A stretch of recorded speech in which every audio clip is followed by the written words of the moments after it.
dünyada heç bir dinin adından iqtisadiyyat yoxdur. Yəni, bu yeganə İslamdır ki, o dinin adından iqtisadiyyat var, maliyyə var.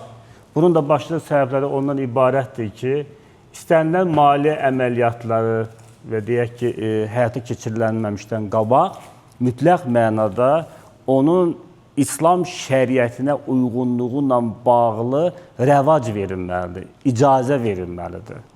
Yəni, bu bildiklərinizdir, burada Ələşənlər nəsihəti ki, bilirsiniz, yəni, əslində İslam dininin, yəni fiqhi əsasları ki var, Qur'an-ı Kərimə dayanır, Peyğəmbərimiz s.ə.v sünnətinə dayanır, ondan sonra ictihaddır, qiyasdır, icmadır. Yəni, bu və digər yəni ki, alətlər ki, hansı istifadə olunur, bunlar hamısı ümumilikdə İslam maliyyə sisteminin əsasını təşkil edir. Əslində, dünyada da bununla bağlı standartlar var. Buna deyirlər EFI standartları, yəni İslam maliyyə təşkilatları üçün mühasibatı və audit standartları. 62 standart şəriət standartıdır, şəriət standartı, 47 standart da FAS deyirlər buna, maliyyə standartlarıdır.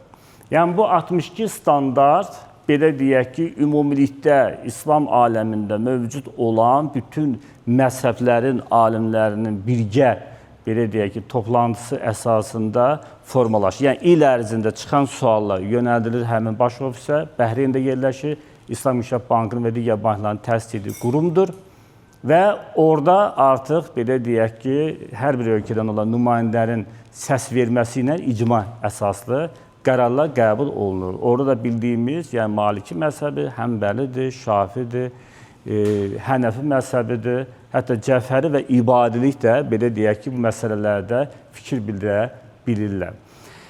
Və qeyd edək ki, ümumiyyətlə, İslam maliyyə alətləri də əslində, bu günlərin bankçılıq olsun və yaxud da hər hansı bir alət olsun, bunlar hamısı sadəcə olaraq İslam aləmində 14 əsr mövcud olmuş iqtisadi həyatdakı münasibətlərin, yəni müsəlman arasında olan iqtisadi münasibətlərin bir növ institusionallaşması, banka çevrilməsi, sığorta şirkətinə çevrilməsi. Bunun əsası, yəni orada olan istənilən bir aləti götürsəniz, onun İslam tarixində yeri var və mövqeyi vardır.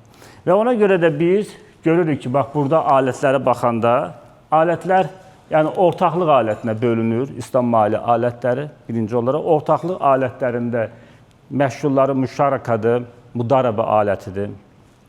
Ondan sonra ticarət əsaslı alətlər.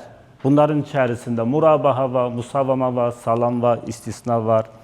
Və belə deyək ki, icarə əsasları, leasing, yəni bu günlərin biz qeydlərdir. Amma İslami leasingdən gedir bu da söhbət, indiki dövrdə maliyyə icarəsindən.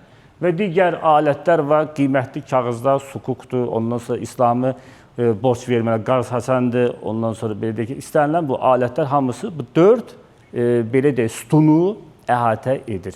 Və 2025-ci ilin dekabr ayının 29-unda Azərbaycan Respublikası Mərkəzi Bankından, Azərbaycan Beynəlxalq Bankı və həmçinin də Rabitə Bankla bağlanmış müqaviləyə əsasən ölkəmizdə daxili olaraq 2 İslam məhsulları, maliyyə məhsullarının tətbiqinə icazə verilibdir. Bunlardan biri müdaribə, digəri isə murabaha. Biri pul yığmaq üçündür, digəri isə pulu, belə deyək ki, artıq qoyuluş kimi etməkdədir. Və fevral ayının 26-sında isə 2026-cı ildə bir dənə də sığorta şirkəti, təkafül şirkətinə, İslam sığortası şirkətinə lisenziya verilibdir. Bundan da artıq biz Azərbaycan bazarında 3 şirkətin olduğunu, 2 bankın, bir şirkətin olduğunu və həmçində Xəzər Beynəlxalq İnvestisiya şirkəti var, 4-cü və bu yaxınlarda da artıq bir neçə leasing şirkətlərinin də meydana çıxmasını götürsək, ilin sonuna kimi bu sahədə şirkətlərin sayı bir 6-ya gəlib çıxacaqdır. Silə birinci biz, yəni sırf pulun gətirilmə yerinə baxaq. Çünki birinci pul gəlməlidir ki, ondan sonra biz xərcləmə yerinə baxa bilərik. Pulun gəlmə yerindən birinci növbədə əsasən bu alətlərdən biri müdaribə alətidir, belə deyək ki. Müdaribə aləti nədir? Müdaribə alətində o deməkdir ki, bir tərəfdə əmək dayanır, əmək, bacarıq, Məsələn, hər hansı bir kəşf və yaxud da ixtira, tənlik, hər hansı bir resept, bunlar hamısı gedə bilər içərisində. Yəni, insan beyninin və fiziki olaraq, beyin olaraq məhsuluna ibarətdir bunlar hamısı. Digər tərəfdə isə maliyyə dayanır, pul dayanır. Yəni, pul, maliyyə dediyimiz zaman da bu da avadanlıq hər bir şey olur. Amma bizdə tətbiq olunan müdaribənin bir tərəfində, belə deyək ki, sırf yəni iş dayanır, yəni işi görə biləcək. Digər tərəfdə isə dayanır ki, yəni bu işlərə pul verən kəslər. Belə deyək ki, müdaribədə birinci tərəfdə dayanır Rabbul Mal. Rabbul Mal kimə deyirlər? Pulun sahibinə. Hansı ki, pul sahibidir. Bizim Azərbaycanda bu günlərin tətbiq olunan budur. Pul sahibləri, ayrı-ayrı şəxslər gətirirlər bu günlərin dediyimiz o açılan banklarda vəsait qoyurlar. Xeyrə və şərə, ziyana ortaq olmaq şərti ilə. Yəni, bugünkü gündə ortaq olaraq 80-in 20. Məsəl üçün, deyək ki, 80% ora pul qoyana verilir mənfəətdən, 20% isə bank götürür. Bu günlərin bu şərtlər necə deyərlər, gətirilib qoyulur. Yəni, 500 manatdan yuxarı vəsaiti olan hər bir kəs gətirib olan necə deyərlər, vəsait qoya bilər. Yəni, maksimum dərəcədə belə deyək ki, 500 min manata qədər. Sual yaranır ki, ümumiyyətlə, o sual da bundan ibarətdir ki, bunların yəni, həqiqətən də haram pula qarışmamasına kim qəranti verir? Yəni, bəlkə də necə deyirlər, pulu buradan cəlb edib, oradan da faizə kredit veriləcəkdir. Məsələ bundan ibarətdir ki, bunun üçün Mərkəzi Bankın özünün nəzdində, yanında, bu banklar asosiasiyasının yanında alternativ şura yaradılıb. Buna deyirlər Şəriət Şurası. Bir, ora nəzarət edir. Hər bir bank pəncərə açanda onun daxilində Şəriət Şurası və bir də Kənar Şəriət Şurası. Kənar Şəriət Şurası. Kənar Şəriət Şurası nədir? Audit eləmək üçün, sonra rəyləri yığıb vermək üçündür. Bu şəkildədir ki, məsələn, bu hovuz qoyulur, hovuz. Və bu hovuz qoyulan zamanda, belə deyək ki, belə bir gəlir baş verir. Məsəl üçün, belə deyək ki, ortalama gəlir, deyək ki, 10% olmalıdır. Bu yanvar aylardır götürür və hovuza da pullar gəlməlidir. Belə deyək ki, buradan gəlir, qalxır, məsələn, bu da bir xətt. Və elə aylar olur ki, düşür. Elə vaxt ki, qalxır, düşür. Yəni, bu şəkildə qalxmaları, artıqları, onlar kəsib yığırlar ehtiyat fonduna. Ehtiyat fonduna. Bəli, ehtiyat fonduna bir də nəyə görə? Bu aşağılar ki, yoxdur, buradan aşağıları doldurmaq üçün. Məsələn, ora pul qoyan adam dəqiq bilir ki, ilin sonu ona 12% gələcəkdir. Bu Dubayda da belədir, Omanda da belədir, Pakistanda da belədir. Fərq ondan ibarətdir ki, ona görə indiki dövrdəki caiz sayılmır, İslami. Nəyə görə? Çünki burada bir əqdin içərisində iki fərqli əməliyyatın müqaviləsi bağlanılır. Yəni, indi lizing iki cürətdir. Bir var əməliyyat lizingi, bir də var ki, maliyyə icarəsi, maliyyə lizingi. Maliyyə lizingi, əməliyyat lizingi belədir ki, icarəyə sadəcə yer götürsünüz, amma maliyyə lizingi budur ki, siz bir dənə kombaynı götürürsünüz, deyək ki, 40 minlik kombaynı, buna məsəl üçün, deyək ki, 36 aya bölünür. Deyək ki, hər aya düşdü 1200 manat. Hər ay 1200 manat ödəyirsiniz və sonda bu mal da sizə qalır. Yəni, bu İslama görə olmaz. İslama görə mütləq mənada gərək icarə ayrı bir şəkildə bağlanmalıdır.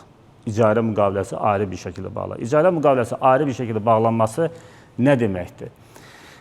Bu deməkdir ki, biz müqavilə bağlayırıq, icarəyə götürürük. Sonuncu 2 ayın pulunu, 1 ayın pulunu saxlayırıq. Çünki orada da belə bir şəkildə var, İslam icarəsinə görə. Ya sonda 1 ayın, 2 ayın pulunu saxlayıb, alqı-satqı müqaviləsi bağlayıb həmən şəxsə veririk və yaxud da ki, həmən şəxsə biz hədiyyə veririk onu və ya çox kiçik bir məbləğə onu yenə də, necə deyərlər, təqdim edirik. Biz nə edirik? Bir dənə müqavilə hazırlayırıq, icarə müqaviləsi. ki, bu icarədir. Yanında da bir dənə vəd müqaviləsi bağlandı. Vəd müqaviləsi bağlandı ki, sən vaxtı-vaxtına bunu ödəyib bitirdikdən sonra bu müqavilə əsasında mən bu şeyi sənə satacağam, öhdəliyimi götürürəm.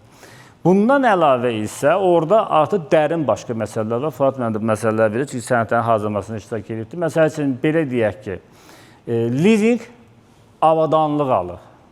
Məsələn, belə murabahadır. İslam şərtlərinə görə alqı-satqı müqaviləsində biz lizinq, icarədə və yaxud da murabahada, xüsusən murabahada istifadə ediriksə, biz satan adam, alanla satan adam eyni olmalı deyil. Və yaxud da ki, alan adam satan belə şirkətdə paya malik olmalı deyil. Onun yiyələrindən biri olmalı deyil. Yəni, tamamilə ayrı-ayrı şəxslər olmalıdır. Çünki başqa sxemlər ortaya çıxa bilir. Bununla yanaşı olaraq da deyək ki, bizim əvvəlcədən bağlanmış bir müqaviləmiz varsa ki, nəsə almağa, pulunu ödəyə bilmirik, gətirib onu bura İslami bankaya çevirib də ki, gəlin buranın alqı-satqı ilə ödəyə, bu da olmaz. Ondan sonra belə deyək ki, bugünkü müqavilələrdə orada gecikmələr var. Gecikmələrə görə faizlərin ödənməsi var. Ondan sonra müəyyən dövrdə bitəndən sonra o malın geri qaytarılması var. Məsəl üçün, belə deyək, İslami şərtlərə görə o verilən, lizinqə verilən avadanlıq var, kombayn var, onun xarab olması var. Məsəl üçün, şərtə görə şirkət durur, deyir ki, məsələn, gəlin mənim özümün servisim var, orada təmir eləyəsə. Amma IFRS standartlarına görə deyir ki, lizinq verən şirkət heç bir halda müştərini vadar edə bilməz ki, o maşın avadanlıq, bir şey xarab olanda illa da gəlib onu necə deyərlər yerində təmirdən keçməlidir. Və yaxud da ki, ona mütəmadi olaraq hər aydan bir dəfə gəlib mənim servisimdən keçməlisən şərtlərini qoya bilmək. Yəni, əslində, İslam maliyyəsi əqdlərin əsasında formalaşır, əqdin bəndələri, bəndləri. Ona görə də bu bir dənə təkcə faiz rəqəmini o da. Ona görə çox var, əvvəllər gəlirlər, mənim yadımdadır ki, bir-iki bank var, onlarda da məlumat almış. Deməli, müştəri deyir ki, orada faiz sözü olmasın, faiz rəqəmi olsun. Faizləri hamısı silirdi. Sonra bir şey olurdu. Müqavilə də başdan ayağa necə deyərlər, riba əsaslıdır. Yəni, ribanın mahiyyətlərindən biri də məhz haqsız olaraq gəlirin götürülməsidir. Və bir də dediyimiz kimi, müasir dövrdə hazırlanan bank müqavilələri ki var. İndi biz müqavilələrin üstündə işləyirik, bizim ekspertlərimiz, Fatmən də bilir. Bu müqavilələr hazırlanan zaman istəyir, icarə müqavilələr, orada əsas tərəfin, icarəyə verən tərəfin, bank tərəfinin hüquqi baxımından üstünlüyü qorunur. Üstünlüyü qorunur.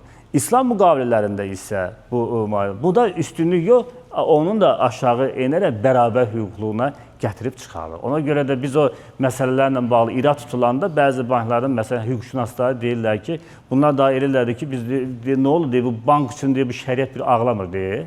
Yəni, hətta bizə bu şəkildə deyirlər. Yəni, bir növ, yəni sizi qaldırır İslam. Yəni, bərabər bir hüquqlu edir. İslam, yəni ki, təkcə bu da faizi gözləmir.